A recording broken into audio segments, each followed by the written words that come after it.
Hashama akkam jirtu barattoonni keenya bara haaraatti yaada haaraaf sammuu haaraan walitti deebinee jirra. Yeroo darbe chaanalii YouTube keenyaatiin barumsa garaagaraa bara 2017tti nurraa barachaa kan turtanii ammas bara 2018tti sammuu haaraadhaan walitti deebinee jirra. Kanaanis barnoota gosa garaagaraa kanneen elementary, high school, remedial, freshman course garaagaraa kan nurraa barattan ta'a.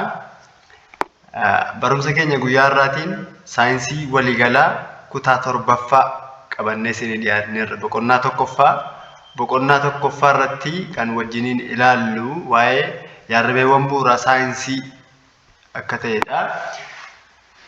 Kutaa keessatti akkuma ilaaltanii yaadameewwan bu'uuraa saayinsii keessatti hiika saayinsii jechuun maal akka ta'e yaadota isin saayinsii keessatti qabachuu qabdan maal akka isaan ta'an, saayinsiin dameewwan akkamii akka qabu, saayinsii jechuun mataan isaa maal akka ta'e, dameewwan isaanii jalatti immoo maal akka qo'achuu qabnu wajjiniin ilaalla.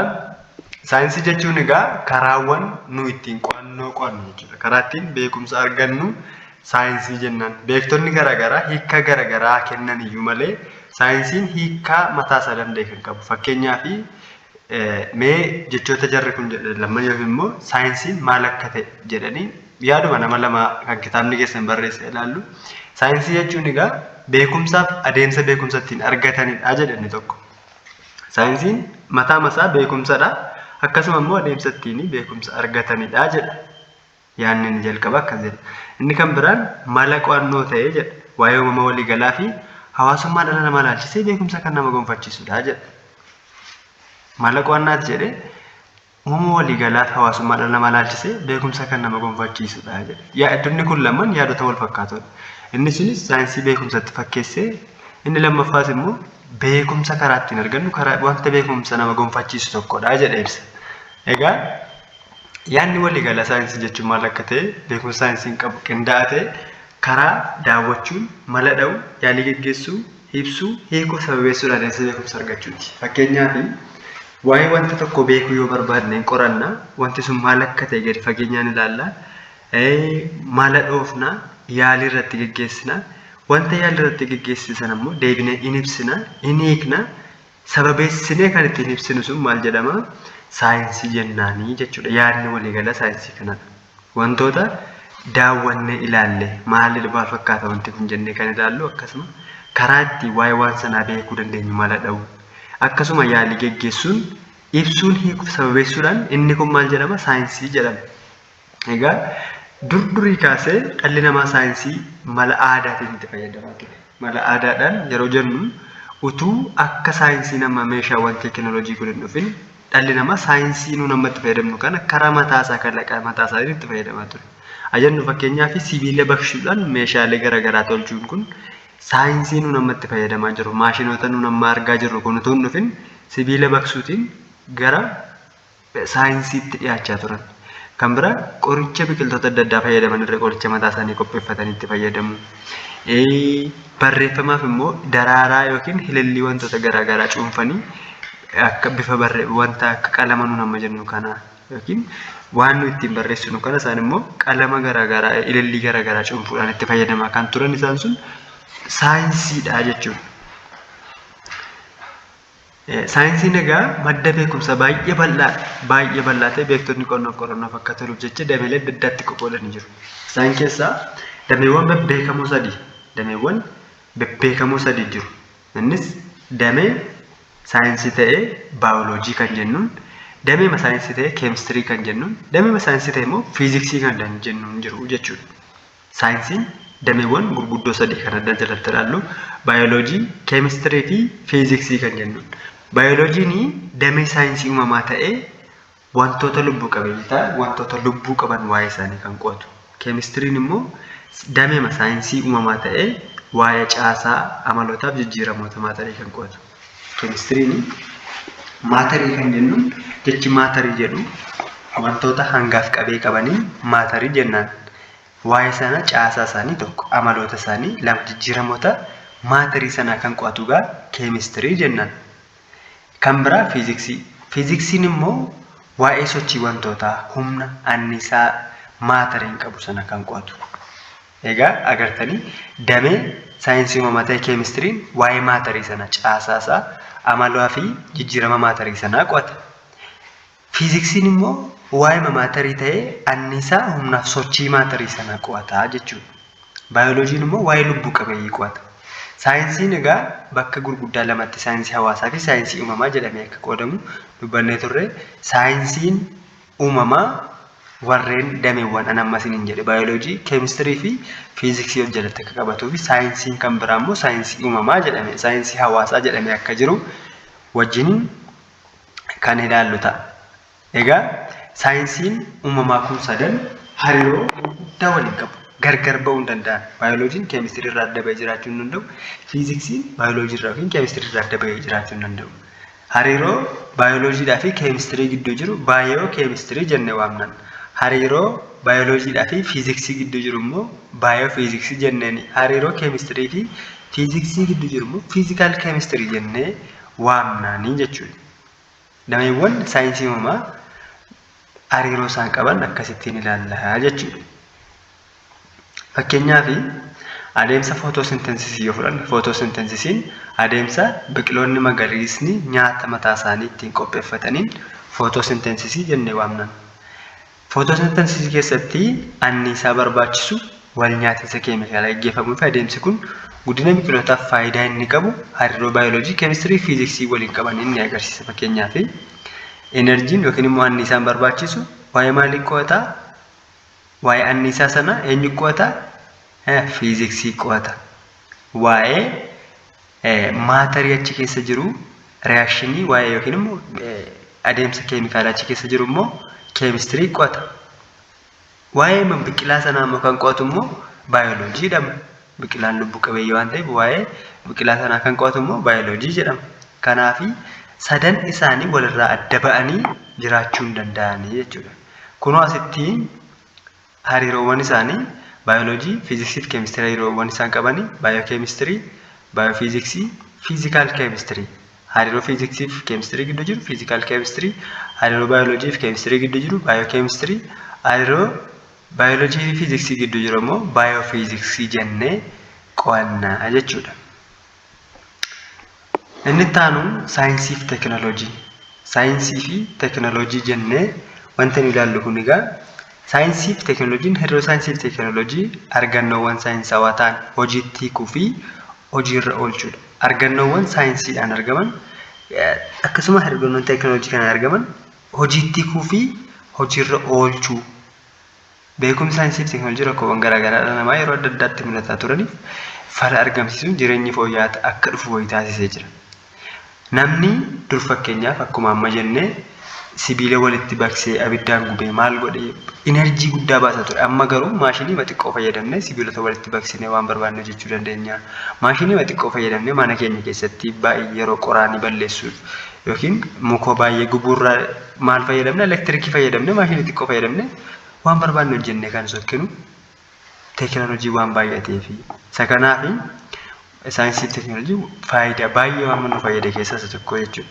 Faayidaawwan saayinsii fi teekinooloojii keessaa fakkeenyaaf qonna keessatti saayinsiin maal fayyada jennee yoo ilaalle qonna keessatti fakkeenyaaf biqilaan tokko biqilee guddachuudhaaf firii argamsiisuudhaaf maal barbaachisaa? Guddina biqilaa sanaatiif keemikaala akkamii barbaachisaa jennee kan qorannu maalidha? Hariiroo gumaacha saayinsii fi teekinooloojiin qonna keessatti qabuun ilaalla. Mee fakkeenyaaf NPS jennee kan waamnu gosoota xaa'oo biqilaan fayyadamu keessaa elementoonni biqiloonni baay'inaan fayyadaman NPS warra jennu naayitiroojiin, fosforas, NPK warra jennu jechuudha. NPK naayitiroojiin, fosforas, pootaasiyam kan jennu warra biqiloonni sirriitti barbaadanidha jennee adda baasuudhaaf saayinsii fi teekinooloojiin nu fayyadu. Kan biraa immoo fakkeenyaaf warra farra aramaa ta'an yookiin farra ilbiisotaa kan ta'an xaa'oo biqiloonni sun itti fayyadaman warra ta'an sana qopheessuuf eenyuun fayyadamna? Saayinsii fi teekinooloojii kana fayyadamna jechuudha. Akkasuma immoo barmaatilee qonna boodatti hafu kanneen dirqama biyya fidan hir'isuun gochaalee qonnaa gaarii hojiirra oolchuuf nama gargaara. Akkas jennee qorachuuf kan nu fayyadu maali? saayinsii fi teekinooloojiidha jechuudha. Orgaanizimoota caalaatti fedhii namaaf oolan adeemsa filatanii diqaalessuu oomishuuf gargaara. Diqaalessuu amala diqaalessuu kana fayyadamne immoo baayooteekinooloojii waan jedhamu fayyadamne wantoota garaagaraa hojjennee sanyiiwwan isaanii jijjiiruudhaan sanyiiwwan garaagaraa lama walitti fiduudhaan diqaalessuu kan jedhu kanaan wanta baay'ee nu fayyadu tokko qonna keessatti hojjechuu akka dandeenyudha jechuudha. Inni kan biraa saayinsii fi teekinooloojiin industirii keessatti gama industiriitiin faayidaa inni qabu. Oomisha garaagaraa oomishuu keessatti fakkeenyaaf nyaata oomishuu keessatti, uffata oomishuu keessatti ta'u. Sibiilota kan akka ayiranii, alumineemii, qalama nuyi itti fayyadamnu kana oomishuu keessatti saayinsii fi teekinooloojiin faayidaa guddaa qaba jechuudha. Isa kanas saayinsii fi teekinooloojiin industirii keessatti gahee guddaa akka inni qabu. Inni kan biraan immoo gama fayyaatiin qorichoota garaagaraa oomishuudhaaf. Dhukkuboonni ka'umsi dhukkubaa maal akka ta'e qorachuudhaaf, dhukkuba tokko ofirraa ittisuudhaaf maal gochuu akka qabnu kan nu barsiisuu fi kan karaa nutti agarsiisu maa inni saayinsii fi teekinooloojiidha jechuudha. Maloota dhukkuballee ittiin ittisuu dandeenyu, maal akka isaan ta'an kan ittiin ofirraa ittisuu dandeenyu. Fakkeenyaaf talaallii pooliyoo, talaallii dhukkuba COVID-19 fi kan kana fakkaatan fa'aa kan ittiin qopheessinu maa inni saayinsii fi teekinooloojiidhaan inni kan as keessatti nu fayyada. Gumaacha beekumsa saayinsii fi teekinooloojii gama kunuunsa naannoof qabu. Kunuunsa naannoo keessatti fakkeenyaaf nuun nyaata bilcheessuuf jennee muka bakkee kanaa cirree yookiin muka bakkee kanaa balleessinee nyaata ittiin qopheeffanna. Dur amma garuu bifuma salphaadhaan elektiriikii anniisaa bubbee haa ta'u, anniisaa gara bishaan irraa dhufu kanaa ta'u maal fayyadamne utuu bakkeedhaa deemnee dachee irraati muka cirreen balleessin, qoraan jennee muka cirreen balleessin, anniisaa elektiriikii fayyadamuudhaan naannoo keenya kunuunsuu dandeenya. Kan biraa bishaanni dachee dhiqee akka hin deemne, biyyee bishaan irraa dhiqee akka hin deemnee fi wantoota garaa fayyadamuu dandeenya. Bifa garaagaraatiin naannoo keenya kunuunsuu akka dandeenyu kan nu gargaaru teekinooloojii. Anniisaa bubbee gaafa fayyadamnu baay'ee humna nu qusata, anniisaa qusachaa jirra. Anniisaa aduu gaafa fayyadamnu akkasuma. Kanaaf karaa baay'ee saayinsii fi teekinooloojiin nu fayyada jechuudha. Dhalli namaa wantoota naannoo isaatti uumaman kana ilaalee saayinsii fi teekinooloojii akkasuma fayyadamuudhaan wantoota gurguddaa baay'ee hojjetaa jira. Fakkeenyaaf allaattii balaliitu ilaaluudhaan xiyyaara hojjechuu, qurxummii bishaan keessa deemtu ilaaluudhaan doonii yookiin waan ittiin bishaan irra deeman hojjechuu, wantoota garaagaraa kaameraa hojjechuuf illee ija namaa ilaalee akkaataa iji namaatti hojjetu ilaaluudhaan kaameraa hojjechuu, wantoota baay'ee nu dinqisiisan hojjetamee jira jechuudha. Saayinsii ilaalleerraa akkasuma immoo saayintistoota ilaaluunis immoo barbaachisaadha. Saayinsiin mala qorannoo sanaa yoo ta'u, saayintist kan jennu immoo namni saayinsii sana fayyadamee qorannoo qoratu immoo eenyu jedhama? Saayintist jennee waamna. Saayintistii jennaan nama qorannoo sana qoratuun immoo saayintist jennaan. Kanaafuu waa'ee saayintistootaa waan xixiqqoo ilaallu. Saayintistoonni addunyaa kana irratti hojii guddaa hojjetan, wantoota nu irratti fayyadamnu kan hojjetan saayintistoonni namootni bebbeekamoon baay'een akka jiranidha.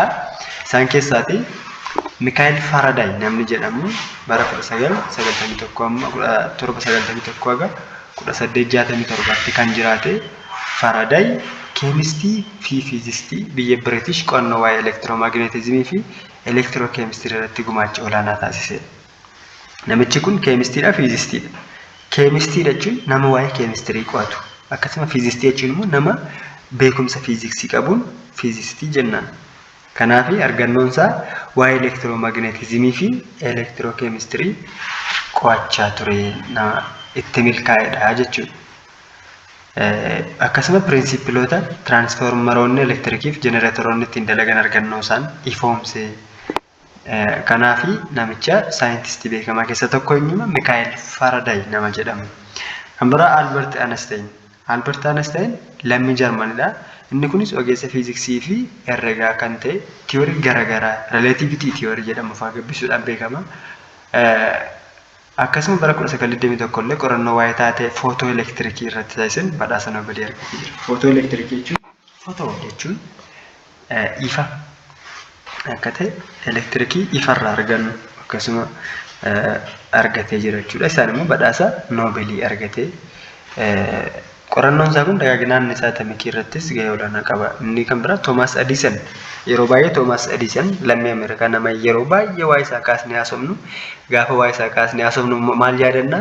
Ampuulii irratti fayyadamnu kana yaadanna. Nama ampuulii kalaqe. Ampuulii yaalii yeroo meeqaa booda nama ampuulii kalaqee ifa addunyaan irra ibsatte teessu kana nama argateen Toomaas Edison jedhama namichi suni.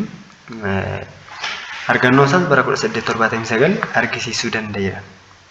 Kan biraa saayintistoonni nuun amma olitti ilaalle saayintistoota addunyaa irratti bebbeekamoo fi namoota Itoophiyaawii hin taanedha yookiin dhalootaan Itoophiyaa namoota hin taanedha. Kanneen amma immoo Itoophiyaa warra ta'an Itoophiyaan saayintistoota bebbeekamoo hojii gurguddaa hojjetan qabdi. Warra akka Dooktar Akililuu Lammaa, Profeesar Gabbisaa Ejjetaa warra namoota baay'ee qabdi Itoophiyaan saayintistoota.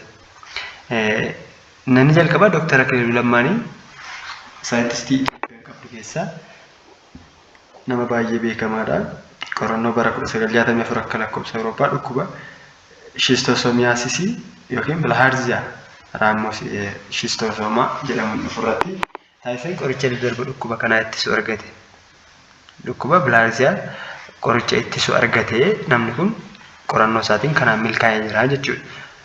Maxxantuun daddarba dhukkubni kun bilhaarziyaan kun dhukkuba maxxantuudhaan daddarba Itoophiyaas dabalatee Afrikaa keessatti waggaatti namoota miiliyoona 200-300 miidhaa tureera. Namichi kun egaa qorannoo isaa kanaan milkaa'eera. Inni kan biraa Profeesar Gabbisaa Ejjetaa. Profeesar Gabbisaa Ejjetaa saayintistiin jedhamu immoo